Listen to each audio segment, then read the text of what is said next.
And just a couple of very quick things. We've got the returning officer here, well, he's acting returning officer in Ron's absence, John, just down here. And he'll be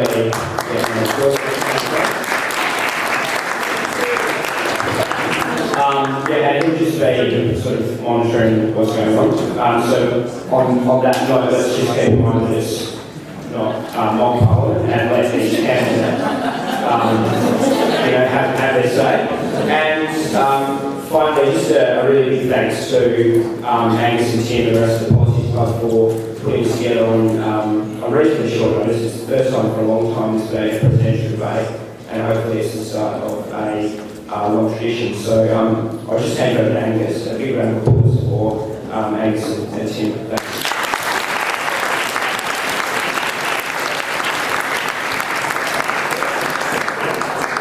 Hi everyone, my name's Angus Duncan, I'm president of the Politics Club, and it's just fantastic to see so many of you here today. This year marks the 100th anniversary of the Guild election in the UWA, and I think this is fantastic that we've got such a big turnout today. Not only does having 100 years of Guild elections stand testament to the way that students engage with politics and student issues on campus, it also stands testament to UWA. So to celebrate this fantastic milestone that UWA and the Guild elections have, today has been recorded and hopefully it can somehow be archived on campus. So the format for today is quite simple. Each candidate will be given a 6-minute introduction. There will be 3 minutes per question, followed by a 2-minute rebuttal per person. A bell will sound when there is 1 minute to go. If you would like to ask a question, please write it down and send it to the front so it can be approved by the election committee. I would ask that you don't heckle or abuse the candidates whilst they are speaking. Save it for polling week, or even better, I've written about it in the UWA Politics Club publications. So today is just getting to know about your candidates. So I'd like to thank you all for coming on, and without further ado, we'll have a coin toss to see who goes first. So Cam, since you're here first, you can make the call. Head or tails? Heads. Heads? Heads. So Cam will go first, followed by Ben. So you'll have 4 minutes.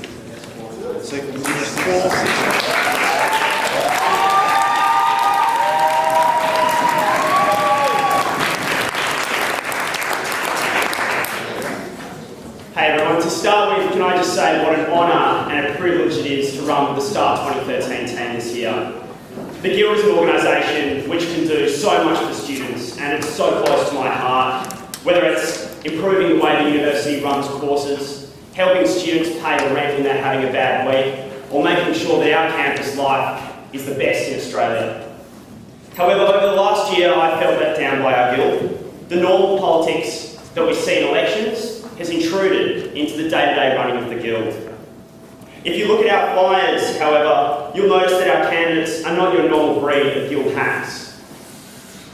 In STAR, we decided to start on a clean slate, and over the last 9 months, we've gone around the campus recruiting students that are actively involved in every corner of the university.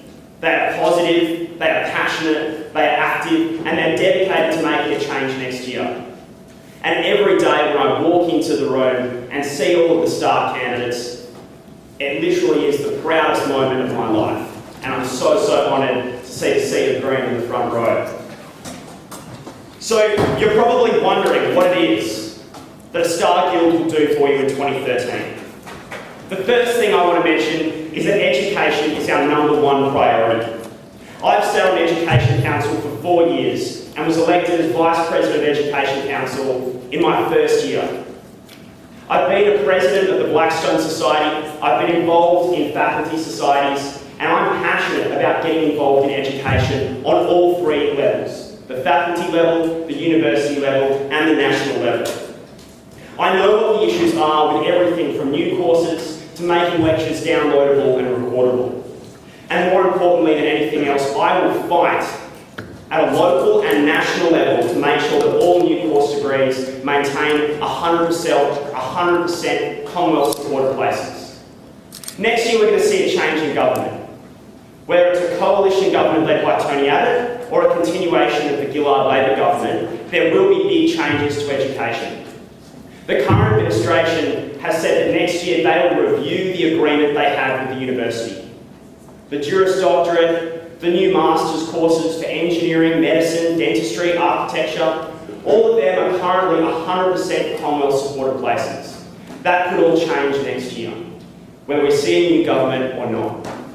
Recently, it has been announced that if the coalition government wins, there will be a 25% cut to base funding. This is another issue which we need to be fighting.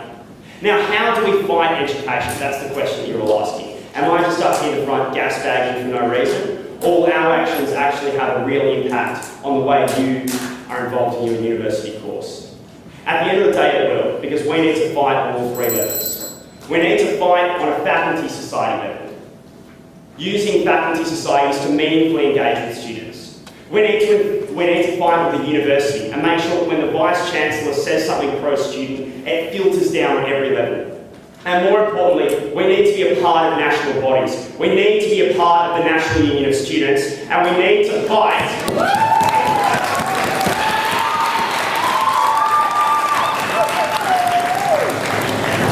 At the end of the day, you'll hear a lot about SAC, and you'll hear a lot about catering, and we've got policies on that. But what I want to emphasise is that STAR has a comprehensive policy platform on everything to clubs, to welfare, to volunteering, which is an area that this year has really fallen behind. So at the end of the day, listen to our candidates, talk to our candidates, and engage with the issues. Because STAR has the policies and the people to take us forward into an excellent centenary year. Thank you.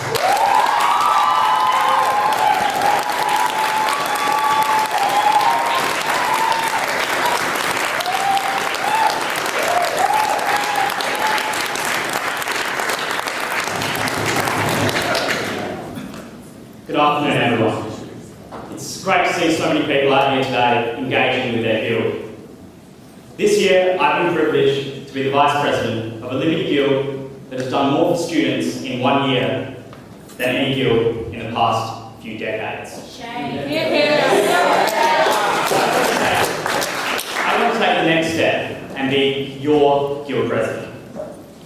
There's a huge difference in this election, and you're right. It's not about catering policy or education policy. It's not about welfare or clubs policy. It's about the vision that I have for this campus. I want to be your guild president because I want to turn UWA into a vibrant, lively and engaging campus. Somewhere where people want to spend lots of time. I think university is about more than just rocking up for lectures and going home. It's about the friends you make, the experiences you share, and the memories that you take away with you. That's why two things will guide me as your guild president. Making practical, positive changes that students want, and turning this campus into a place we can all be proud of.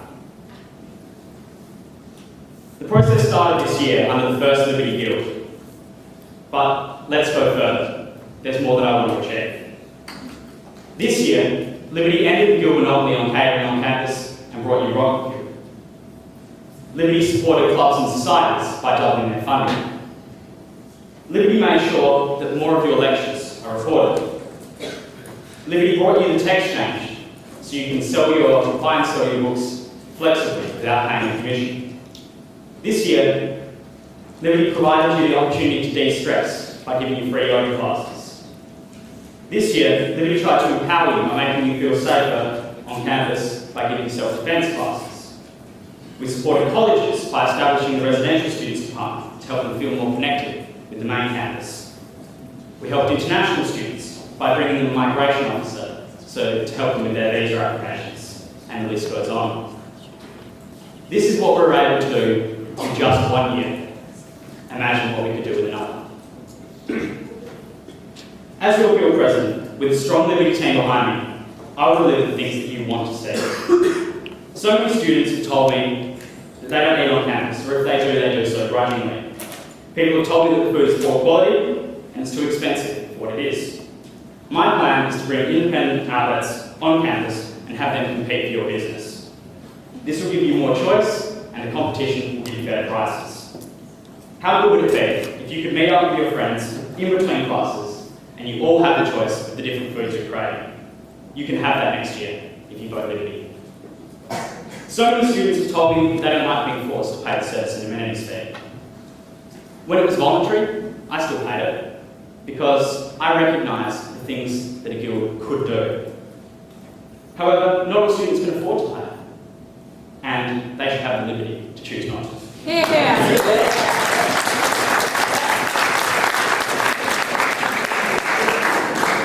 Liberty listens to students, and this year the Guild conducted a survey on the service and amenities fee, and an overwhelming majority of students said they were opposed to being forced to pay the fee. Most students I've spoken to, especially freshers, think that the service and amenities fee is just that fine you have to pay at the end of the semester to see your results. The service and amenities fee is an undetermined source of funding for the Guild.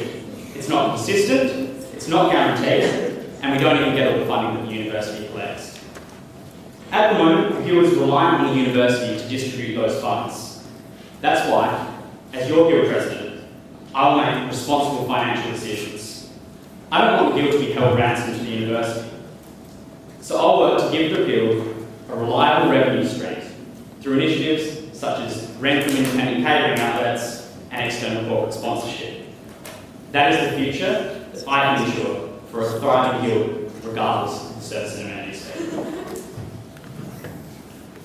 Now, Cam talked a lot about using education on 3 different levels, and he said we use faculty societies, and I think Liberty Guild has done that this year.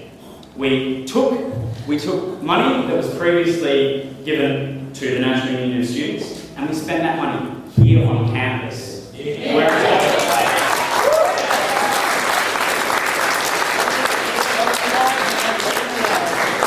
By giving that money to faculty societies, we're saying that you are the people who are closest to the ground and you have the best solutions for educational representation.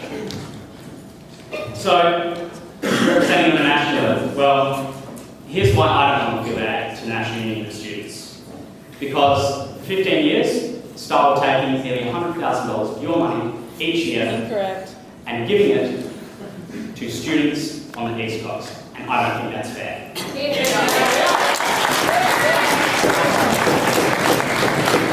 Now, in regards to the Commonwealth-supported places for postgraduate students, Cam said he doesn't want to see it slip from 100%, and nor do I. Because if you support NUS, then you support their policy that it should be the national average for X payments. That's 30%. So you're saying that's 70%.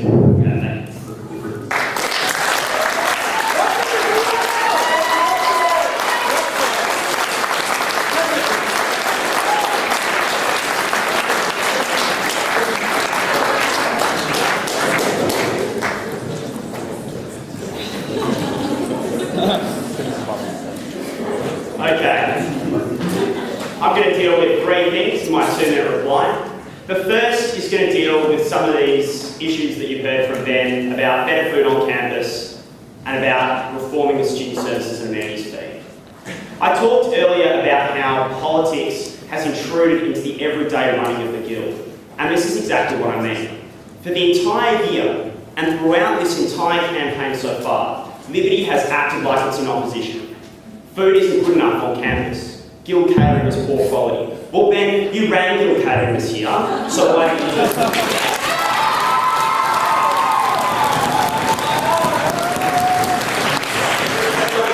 about the SAF. We want to reform the SAF thing. We've met with the State Education Minister. Well, Ben, the State Education Minister can't do anything about the SAF fee. It's federal legislation. Why is it that throughout the entire year there has been no engagement on a national level about reforming the student services and amenities fee? Why? The issue that I want to ask is, if student services and amenities fee is an issue, why aren't we doing things about it?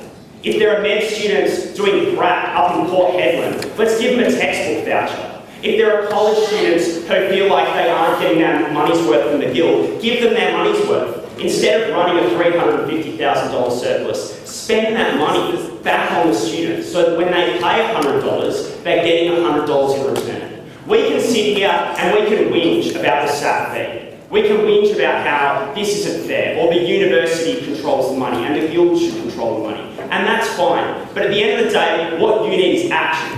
And if you elect me as guild president, I will take action to deliver you better value for your $100 and to fight on a national level so that the guild controls our money and not the university. Now, the final thing I wanted to talk about was facts, ops and education. Ben said that facts, ops are more living out here.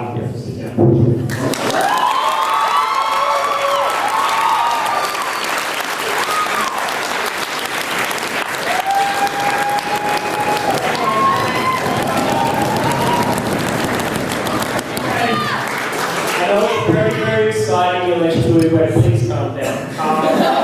Sorry, we love politics. Need a red face is gone. What? Thanks, Jeremy. Okay, so we have a couple of questions here already. One each from Ben and Hannah ask first, so I'll be asking them first. If you have any more questions, please pass them down at the front. We will then review them. Well, if you've submitted them already, don't submit them again, that's a little cheap. So it's 3 minutes each. Given that Cam went first, then the first question will be to you. Cam will then rebut. So, students today seem to be facing an increase in large tutorial rooms, unruly lecture sizes, alienation of students, minimisation of student consultation times, and the increase in exams and group assignments. The student voice seems to be lacking in the debate around these staff issues. How do you intend to be a voice for students over these issues?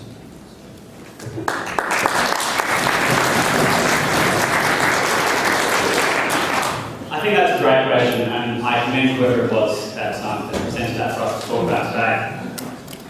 I believe that the classroom of the future will be very different from the classroom of today. There are 2 huge changes coming in higher education over the coming decade. Massive open online courses and university-based funding alterations. These 2 external pressures give us the opportunity to make drastic changes to teaching and learning on campus. Education will be much more accessible to all students, with more online learning resources, and students will come into uni for better and higher quality face-to-face learning with their teachers. I agree with Vice Chancellor Paul Johnston that it's the student experience, both inside and outside the classroom, in which we can differentiate ourselves from other universities.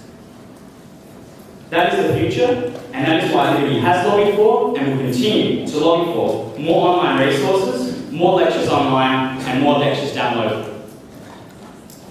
While all of this is happening, there will also be a big change to university funding arrangements. The scope and nature of these we don't know, but what we do know is that better funding for universities means smaller class sizes. That's why this year's Guild sent our Education Council President Amy Elford to the base funding review. This was the first time that UWA ever had an independent voice on base funding issues. And over the... Yeah, thank you. And Naomi is also working on a paper on tutor quality that we're going to implement over the summer. And I extend my hand to Cam to help us draft that so we're presenting you at the front. I'm also glad that the question mentioned assessment weighting. Which is important because we've got situations where science students, for example, are spending 8 hours on a lab and they're only getting 2% of their marks for that. This doesn't even comply with the university's guidelines under new courses. Our Education Council candidate, Kieran Clancy Lowe, has already started the process towards getting ranged weightings for units published 18 months in advance so that you can find out how much your assessment's going to be worth and pick your units based on that. You're going to be associated with this university for a long time, and I want to make sure your education is world class.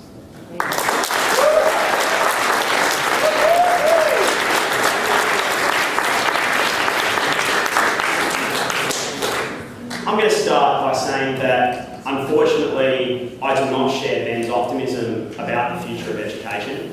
What we've seen is that education is becoming more and more of a commodity, something that's bought and sold. And what we've seen is that every decision by the federal government over the last 10 years is moving us towards a track where it's only the most profitable courses that are run. where universities are run in the way that will be the cheapest, that will deliver the largest number of students with the smallest number of investment.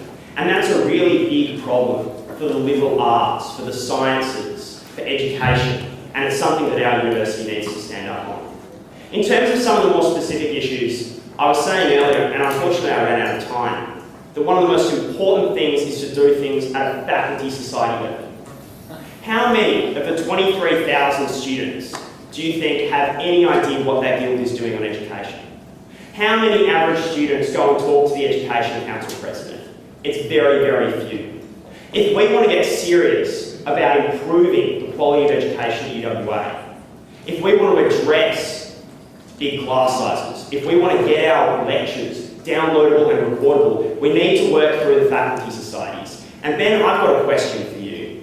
If Liberty's been so great to the faculty societies this year, why is it that a majority of faculty society presidents are all star candidates in this election?